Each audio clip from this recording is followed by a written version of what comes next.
वाजवा आणि 2 मिनिटं भजन करू बाप्पासाठी. मोरया रे बाप्पा मोरया रे.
थोर भक्ती आवडते देवा संकल्पाभिमाया संसाराची ठेविली आनंद तैसेची राहावे चित्ती असुद्या समाधान वाजीला बुद्ध का दुःखाची केवळा हो गणे ते फळ संचिताचे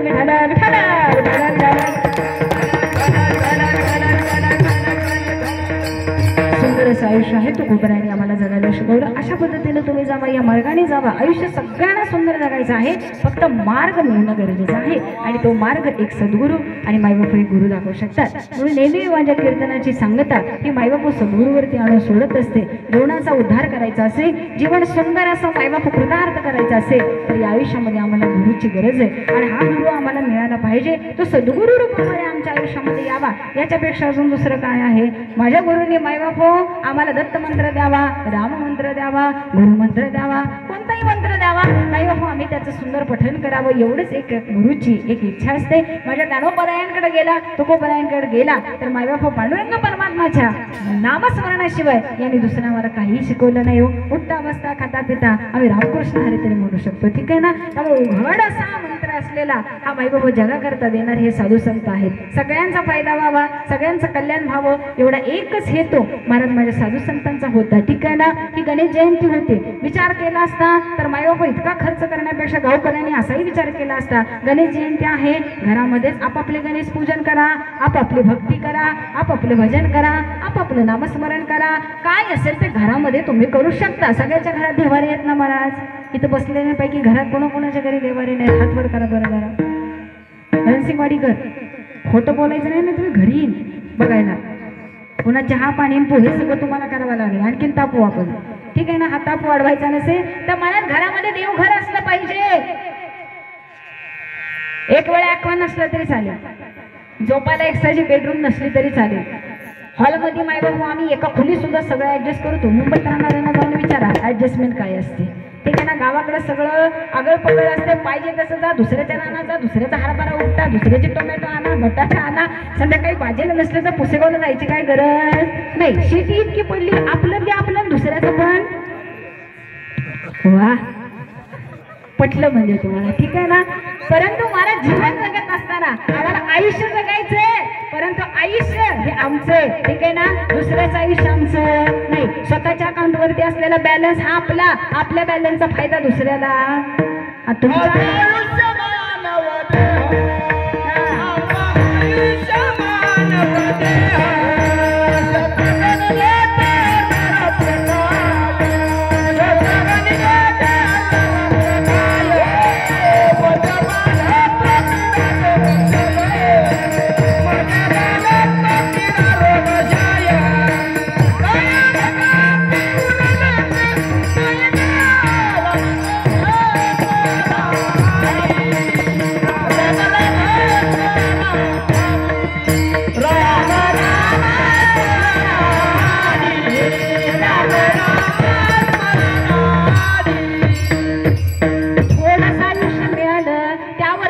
अधिकार नाही, कधी मिळाला कधी जाई सांगू शकत नाही। मग हे सगळं होण्याच्या आधी राम नाम मुखामध्ये आणा, एवढा साधा सोपा मंत्र माझ्या साधू संतांनी आम्हाला सांगितला। ठीक आहे ना महाराज? मग किती जण लक्षात ठेवणार? साधं देवघर विचारलं तर सगळ्याला प्रश्न पडला आपलं देवघर नक्की कुठे आहे। आता जर पुढचा प्रश्न विचारला असता देवघरात कुठली कुठली देव आहेत, तुम्ही म्हणाला महाराजांनीच प्रश्नावलीचा देवरात तर घ्या। हो मला माहिती आहे ओरकायचं आहे, आता आज सगळी तयारी झालेली आहे। ठीक आहे ना, पाळणा बिना बांधून झालाय, तो आनंद सुद्धा आपल्याला घ्यायचा आहे। परंतु देवाला देव कुठल्याच प्रश्न आला तर महाराज हे त्याला सांगता येईल जो सकाळची रोज देवपूजा करतो, आणि हे काम आजी बाबांशिवाय दुसऱ्याकडे कोणाकडे नसतं का? कारण आता ते रिटायर माणसं आहेत हो घरातली। आम्हाला स्वयंपाक करायचे, भाजी बनवायचे, पोरांचे डबे, ह्यांना कामाला जायचे, हे पुसेवाला जाणार आहे, तिकडे मीटिंग आहे, मीटिंगवाल्यांना आणि शाळेवाल्यांना आणि कामवाल्यांना देवाचा ह्यांचा पत्ता येत नाही। घरात सुद्धा वाटणे असतात कामाच्या। ठीक आहे ना? दोन जावा असल्या तर सकाळी एकीनं धुणं भांडी करावं, संध्याकाळी एकीनं करावं, एकीनं सकाळी स्वयंपाक, दुसरीनं संध्याकाळी स्वयंपाक। जरा जरी नियमात बदल झाला तर मायबाप एकीमेकीची तोंड बघण्यासारखीच होतेच। ठीक आहे ना? चर्चा चालू होते घरात, जाता जाता सांगून जाते घरामध्ये देवपूजा झालीच पाहिजे। देवारामध्ये मी म्हणते महाराज तुमच्या आवडीचे देव नक्कीच आणून ठेवा, परंतु जाता जाता सांगून जाते गेला ज्योतिबाला तिकडून आणला ज्योतिबा, गेला कोल्हापूरला तिकडून आणली महालक्ष्मी, गेला पंढरपूरला आणला विठोबा, गेला काशीला सगळ्याची कशीच केली महाराज। ठीक आहे ना? देवारात आता देवाला मांडायला जागा नाही, देवारा कमी पडायला लागला। तुम्ही सांगा ते देव पूजायच्या वेळेस तर बिचारीची काय अवस्था होईल? ती पण आता इतकी हुशार झालेली, अशी अशी सुंदर चांगली मोठी परात घेते बिचारी, नाहीतर पातेलच घेते बघा। आणि त्या पातेल्यात फुलभर पाणी असतं, सगळं देव असं उचलायचं, पोहत बसा, तिकडे एखादा घटकाळी येऊ द्या, पोहत पोहतच का जायला, दावाला काही पडलेलं नाही। सगळे देव आणले, त्याचा परिणाम असा झाला 17 देव घरात, परंतु भक्ती एकाची सुद्धा नाही चित्तात। आता हे मात्र काही कामाचं आहे का? पण जाता जाता सांगून जाते आपल्या गावातल्या ग्रामदेवतेला कधी विसरायचं नाही, आपल्या कुळदेवतेला कधी विसरायचं नाही। वर्षात एकदा कुळदेवतेला दर्शनाला जायचंच, तुळजापूरला गेलंच पाहिजे। आई भवानी तुझ्या कृपेने तारीसे भक्ताला, नाही म्हणत कारण वेळ झाली। ठीक आहे ना? आता लगेच चालेल उधोगांबा बाई तुझं तोंडाला बाये, उधोगांबा बाई बरं का? आज ह्यांचा दिवस आहे, उगाच इकडे वेळा करून चालणार नाही। परंतु सांगून जाते कुळदेवतेला कधी विसरू नका, ग्रामदेवतेला कधी विसरू नका, आणि आयुष्यामध्ये महत्वाची देवता आपल्या सद्गुरूला कधी विसरू नका। सद्गुरूंचा आलेला बीज मंत्र हा कायम आपल्या हृदयामध्ये ठेवा। सांगतात कारण आता आम्ही आमचा भाग सद्गुरूच्या चरणाशी समर्पित केला।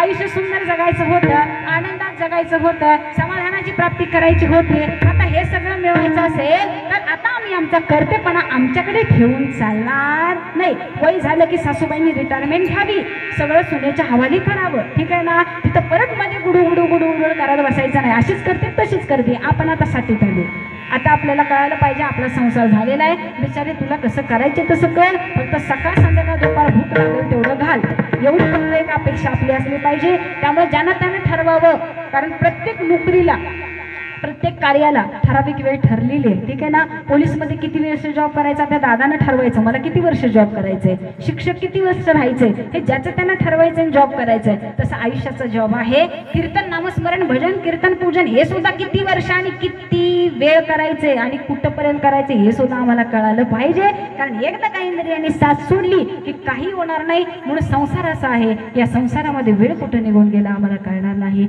शेवटी म्हणावं लागेल संसाराचा धंदा जन्मवरी केला मुखी नाही आले, राम नाम मरणाच्या वेळी करी तरी मळ पाठवे गोपाळ वैकुंठीचा देव म्हणेल आयुष्य दिलं होतं जगता आलं नाही नामस्मरण करता आलं नाही नुसता पैसा पैसा पैसा पैसा करत राहिला दिलेला पैसा नीट भोगता आला नाही पोरांनी पैशावारी मायबाप आई वडिलांना सुद्धा घरात ठेवलं नाही परिणाम असा झाला कशासाठी जगलो कुणासाठी जगलो एवढं सगळं साठवून ठेवलं परंतु मायबाप जपणारी पुढची पिढी आणि तिला गोड संस्कार मात्र घालायला विसरलो आणि मायबापू याच्या वेळी इतका पश्चाताप आम्हाला होतो ना की आम्ही धड देवाला आपलंसं केलं नाही आणि धड प्रपंचाला आपल्या मुलाबाळांना सुद्धा आपलंसं केलं नाही याच्यापेक्षा मोठा पश्चाताप काय आहे म्हणून जाता जाता सांगून जाते गणपती बाप्पाला आज विनंती करा गणपती बाप्पाच्या चरणाशी नतमस्तक व्हा आणि सांगून जा देवा चांगली बुद्धी दे जीवन कसं जगावं याच्याकरता सद्विचार आणि सात्विक लोकांची संगती दे आणि आयुष्याचं कल्याण कसं होईल असा मार्ग दे म्हणून जगद्गुरु तुकोबरा सांगतात आयुष्याचं कल्याण आम्ही जसं जगलो तसं जगा अभंगाचा शेवट तो का म्हणे गालो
da da da